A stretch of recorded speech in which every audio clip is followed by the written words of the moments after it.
आज सभी वार्ड सदस्य लोगों को एक विशेष सलाह दे रहा हूँ। गांठ बांध के रख लीजिएगा। अगर इस रास्ते पर चलिएगा तो कभी नहीं फंसिएगा और आपका सब काम बहुत अच्छा से होगा।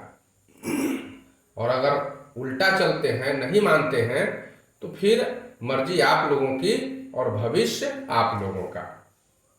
क्योंकि आप लोग अभी नवनिर्वाचित हैं, योजना के बारे में बहुत कुछ नहीं जानते हैं, इसलिए किसी के भी झांसे में मत आइए।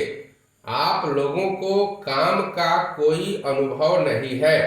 पिछले 5 सालों में आप सभी लोगों ने देखा होगा कि किस तरह से जो वार्ड सदस्य लोग मुखिया के आगे पीछे घूमते थे और समझते थे कि मुखिया जी हमारा सबसे बड़का हितैषी है, तो उन लोगों के साथ क्या हुआ।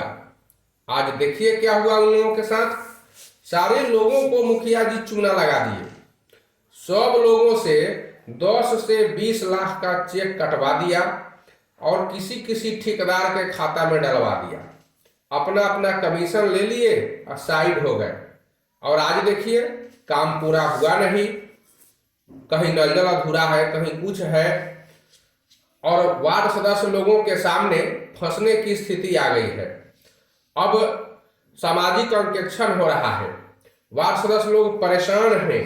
किसी का काम अधूरा है, किसी का टावरे नहीं बना है, किसी का टंकिये टूट गया है, किसी के पाइपे में लीकेज है। कहीं कहीं तो ऐसा हुआ है कि गली नाली का सारा पैसा उठ चुका है और वहां एगो ईंटा तक नहीं गिरा हुआ है। कहीं कहीं तो स्थिति ऐसी है कि ब्याज तक का पैसा भी खाता में से निकाल दिया गया है और सिर्फ बोरिंग गाड़ कर छोड़ दिया गया है। तो फंसने वाली तो स्थिति आ गई है।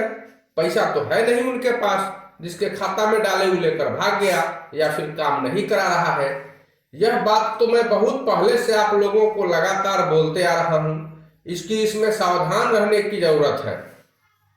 अब नया मुखिया लोग जो हुए हैं, उनके चंगुल में भी फंसने की जरूरत नहीं है। अगर आप उनके चंगुल में फंस गए तो आपके साथ भी यही काम करेंगे। आपका भी रुपया उठवा देंगे, खुद का कमीशन ले लेंगे और आपको भी फंसने के लिए बीच मझधार में छोड़ देंगे। मैं तो आप लोगों को हमेशा कह रहा हूं कि आप लोग ऐसा काम कभी मत कीजिए। काम हो या बाहर में जाए, लेकिन आप कभी भी अनाप शनाप कागज पर दस्तखत मत कीजिए। या अगर मुखिया लोग कहते हैं तो बहुत सोच समझ कर काम कीजिए और कहीं भी दस्तखत कर देना है ऐसा काम मत कीजिएगा। कुछ वार्ड सदस्य लोग ज्यादा चालाक बन रहे हैं और फिर मुखिया के आगे पीछे घूम रहे हैं। तो उन लोगों को भी मैं अच्छी तरह से समझा देना चाहता हूं कि अंगूर के गुच्छा में से जो अंगूर टूट कर अलग गिर जाता है उसकी कीमत घट जाती है। गुच्छे के साथ जो भी अंगूर रहता है, अगर वह अंगूर 100 रुपए किलो बिकता है तो टूटलका अंगूर जो होता है उसकी कीमत 30 से 40 रुपए किलो रह जाती है। अब आप सोच लीजिए, समझ लीजिए कि आपकी क्या कीमत रह जाएगी।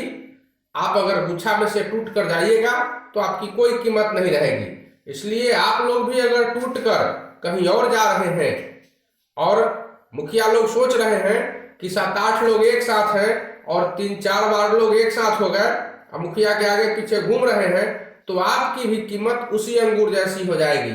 इसलिए आप लोगों को भी मैं यही कहूंगा कि जहां भी रहिए, जमात के साथ रहिए, समाज के साथ रहिए।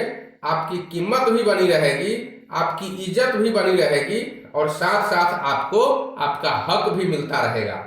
अगर यह सोचते हैं कि मुखिया के साथ रहेंगे तो कुछ काम मिल जाएगा, कुछ पैसा कमा लेंगे, तो आपको भी यह बता दें कि यह क्षणिक सुख है।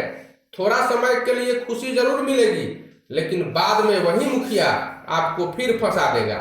एक तो जितने भी वार्ड सदस्य हैं सभी कमजोर घरों के हैं और छोटे छोटे क्षेत्र की राजनीति करते हैं। ज्यादा पैसा उन लोगों के पास नहीं है। अब मुखिया लोग दबंग होते हैं। आप उन दबंगों के पीछे पीछे जाइएगा तो निश्चित रूप से एक दिन फंस ही जाइएगा। लेकिन आप लोग हैं छोटे लोग, कमजोर लोग, आर्थिक दृष्टिकोण से बहुत गरीब लोग हैं। आप लोग अपने जमात के साथ रहिए, एक साथ रहिए। मधुमक्खी के झुंड में कोई आदमी हाथ नहीं लगा सकता है। बहुतों मुखिया लोग सोचते होंगे कि वार्ड सदस्य को तो हम मिलाइए लिए हुए हैं, उन्हीं लोगों से मिलकर काम कर लेंगे, बाकी जो वार्ड सदस्य हैं उनको ठेंगा दिखा देंगे, कोई काम नहीं देंगे।